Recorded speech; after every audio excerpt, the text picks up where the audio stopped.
Hello everyone, welcome to my channel Nursing Kapat Academy. So today we will discuss about problems या फिर complications of pregnancy.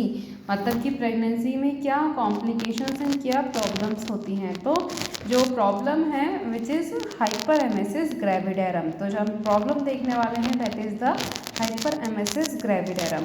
So hyper मतलब usually everyone knows, hyper मतलब high या फिर excessive, emesis means vomiting, vomit, gravidarum मतलब pregnancy. तो ये क्या बन गया कि हाइपर एमेसिस ग्रेविडेरम मतलब कि ड्यूरिंग प्रेगनेंसी क्या होना, जो वॉमिटिंग है वो नॉर्मल से एक ज़्यादा मात्रा, एक्सेसिव मात्रा में क्या होना, वॉमिटिंग होना प्रेग्नेंट लेडी को। ठीक है, तो that is the hyper emesis gravidarum. Okay, next हम आगे देखते हैं, कंटिन्यू।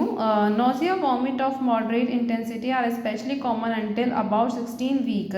तो जो नोजिया एंड वॉमिटिंग है एक मॉडरेट इंटेंसिटी के लेवल पे होती है which is common until about the 16 week. मतलब कि 16 वीक तक क्या है, ये कॉमन है किसका, नोजिया एंड वॉमिटिंग का होना। अब हाइपर एमेसिस ग्रेविडेरम देखते हैं हम कि hyper emesis gravidarum it is characterized by severe nausea and intractable vomiting sufficient to interfere with maternal nutrition causing deleterious effect on her health. तो हाइपर एमेसिस ग्रेविडेरम जैसे कि मैंने आपको बताया, इसमें क्या हो जाएगा, एक तो होता है common nausea and vomiting, but यहाँ पे क्या हो जाएगा, जो नोजिया एंड वॉमिटिंग है वो एक सीवियर कंडीशन में पहुँच जाएगा। ठीक है, एंड जिसकी वजह से क्या होगा, मैटरनल हेल्थ पे अफेक्ट पड़ेगा and it incapacitate her from doing her day to day activities. और जो मदर है वो अपनी डेली एक्टिविटीज़ करने में भी कैपेबल नहीं होगी। ठीक है, जिसकी वजह से क्या होगा, it is diagnose by exclusion, it causes weight loss, जिसकी वजह से वेट लॉस होगा, डिहाइड्रेशन होगा मदर में, एंड एसिडोसिस होगा from starvation and hyponatraemia, hypochloraemia and hypokalaemia from loss of hydrochloric acid. तो ये सब चीज़ें किसकी वजह से होंगी, हाइड्रोलिक एसिड के लॉस होने की वजह से होंगी। Next is incidence. So incidence क्या है, the incidence of hyperemesis gravidarum is about 0.8 to 1.6%। जो हाइपरएमेसिस ग्रेविडेरम का इंसिडेंस है वो कितना है, 0.8 से लेकर के 1.6% है। Next is etiology. तो ईटियोलॉजी सबसे पहला तो एग्जैक्ट कॉज जो है वो विच इज़ अननोन होगी, क्या है, अननोन है। And next is high level of SCG. क्या किसकी वजह से भी हो सकता है हाइपरएमेसिस ग्रेविडेरम, कि जो हाई लेवल एससीजी की जो मात्रा है वो क्या हो जाए, बहुत ही ज़्यादा हाई हो जाए। एससीजी मतलब ह्यूमन कोरियोनिक गोनाडोट्रोपिन हार्मोन, तो it is the SCG. Next is previous history of hyperemesis. पहले की कोई अगर हिस्ट्री रही है हाइपरएमेसिस की, या फिर यंग एज है, या फिर फर्स्ट प्रेगनेंसी है, तो इसमें थोड़ा सा ये मोर कॉमन है। तो this is the etiology. Next we will see risk factors. तो क्या क्या रिस्क फैक्टर्स हो सकते हैं हाइपरएमेसिस ग्रेविडेरम के। सो मल्टीपल जेस्टेशन हो सकता है। ठीक है, सो मल्टीपल जेस्टेशन की वजह से भी हाइपरएमेसिस ग्रेविडेरम हो सकता है। मल्टीपल जेस्टेशन मतलब कि जो प्रेग्नेंट है वो ज़्यादा, एक से दो ज़्यादा बच्चों के साथ में प्रेग्नेंट है। एंड हाइड्रेटरी फॉर्म मोल हो सकता है। हाइड्रेटरी फॉर्म मोल एक क्लस्टर, एक गुच्छा बन जाता है। ठीक है, तो हाइड्रेटरी फॉर्म मोल की वजह से भी हो सकता है। एंड हार्ट बर्न हो गया, एसिड रिफ्लेक्स हो गया, तो इन सब चीज़ों की वजह से भी हाइपरएमेसिस ग्रेविडेरम अकर हो सकता है। Next is sine and symptoms. क्या साइन एंड सिम्टम्स हाइपरएमेसिस ग्रेविडेरम में देखने को मिलते हैं। सो साइन एंड सिम्टम्स है कि परनीशियस वॉमिटिंग देखने को मिलेगी, कि मतलब कि anything taken orally is rejected. कोई भी अगर कोई भी चीज़ ले रही है वुमेन तो वो क्या हो जाएगी, रिजेक्टेड हो जाएगी। एंड पुअर एपेटाइट, एपेटाइट भी पुअर हो जाएगा। एंड पुअर न्यूट्रिशनल इंटेक हो जाएगा, मतलब कि न्यूट्रिशनल इंटेक बहुत ज़्यादा पुअर हो जाएगा, वो नहीं ले पाएगी। And loss of more than 25% of body weight, जो बॉडी वेट होगा उसका 25% क्या हो जाएगा, लॉस हो जाएगा। डिहाइड्रेशन देखने को मिलेगा, इलेक्ट्रोलाइट इम्बैलेंस देखने को मिलेंगे, एसिडोसिस ड्यू टू स्टार्वेशन देखने के लिए मिलेगा, एल्कोलोसिस हो गया, जॉइंटिस हो गया। तो देयर आर मैनी थिंग्स जो कि साइन एंड सिम्टम्स में देखने को मिलेंगी। Okay, next we will see effect of the foetus. तो हाइपरएमेसिस ग्रेविडेरम की वजह से फीटस पे क्या इफेक्ट पड़ सकता है। तो हाइपरएमेसिस ग्रेविडेरम की वजह से it leading to weight loss of the mother. इसमें क्या होगा, मदर का वेट लॉस होगा, एंड जो कॉज करेगा किसको, फीटल ग्रोथ रेस्ट्रिक्शन को कॉज करेगा इन 1/3 ऑफ द फीटसेस। ठीक है, तो क्या होगा, जब मदर का वेट लॉस होगा तो वो कॉज करेगा फीटल की ग्रोथ रेस्ट्रिक्शन कॉज करेगा। Okay, so this is the effects on the foetus. तो फीटस पे क्या इफेक्ट पड़ेगा। Next we will see lab investigation. तो लैब इन्वेस्टिगेशन से पहले मैं आपको दिखाना चाहूँगी व्हाट इज़ पैथोफिजियोलॉजी। पैथोफिजियोलॉजी क्या है इसकी। So basically this is the pathophysiology means due to risk factor या फिर प्रेडिस्पोजिंग फैक्टर, फिर ईटियोलॉजी जिसकी वजह से हार्मोनल चेंजेस होंगे प्रेगनेंसी में, एंड हार्मोनल चेंजेस की वजह से क्या होगा, जो एससीजी लेवल है दैट विल इंक्रीज, एंड वो इंक्रीज होगा विच इज़ नॉर्मल, बट क्या होगा यहाँ पे excessive SCG stimulate secretion of electrolytes, मतलब कि जो एससीजी लेवल है वो एक्सेसिव लेवल में इंक्रीज होगा। ठीक है।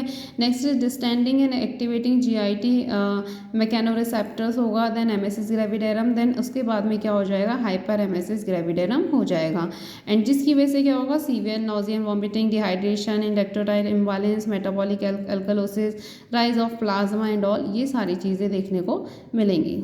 Next we will see lab investigation. तो लैब इन्वेस्टिगेशन में बेसिकली वही चीज़ें हैं नॉर्मली कि हम क्या करेंगे, यूरिन एनालिसिस करेंगे। ठीक है, यूरिन एनालिसिस करेंगे हम for analysis of ketones and specific gravity के लिए करेंगे, and serum electrolyte and ketones test करेंगे टू इवेल्युएट लो पोटेशियम और सोडियम और क्लोराइड। ठीक है, इवेल्युएट करने के लिए किसको, लो पोटेशियम को और सोडियम और क्लोराइड को इवेल्युएट करने के लिए करेंगे, and liver enzymes and bilirubin test करेंगे। Elevated liver enzyme as a sign of underlying liver condition such as hepatitis liver injury.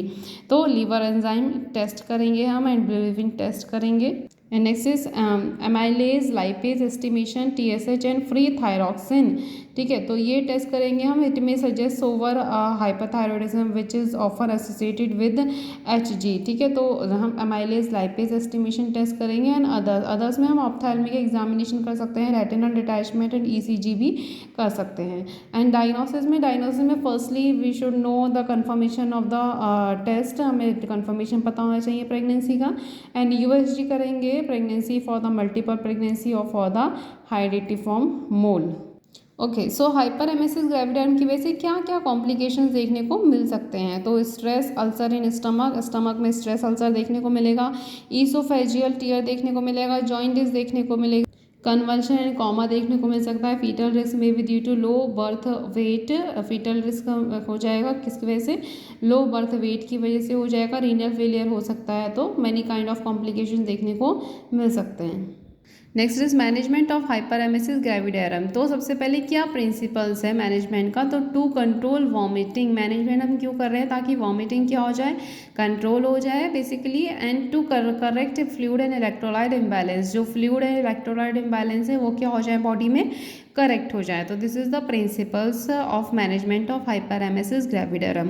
Next is treatment. What kind of treatment we can give to the patient. तो firstly we have to admitted to the patient in the hospital. तो अगर hyperemesis gravidarum है तो firstly we have to careful about this कि हमें क्या करना है, पेशेंट को एज सुन एज हमको एडमिटेड करना है। And initially nothing is given by mouth. Starting में तो माउथ के थ्रू कुछ नहीं देना है पेशेंट को, at least 24 hours after the cessation of the vomiting हमें कुछ नहीं प्रोवाइड करना है। And approximately 3 litre of fluid is to be infused in 24 hours. पूरे 24 आवर्स में अप्रॉक्सीमेटली 3 लीटर तक फ्लूइड इन्फ्यूज्ड हो जाना चाहिए, and out of which half is 5% dextrose and half is Ringer solution हो जाना चाहिए। And internal nutrition through nasogastric tube is also helpful to manage the condition.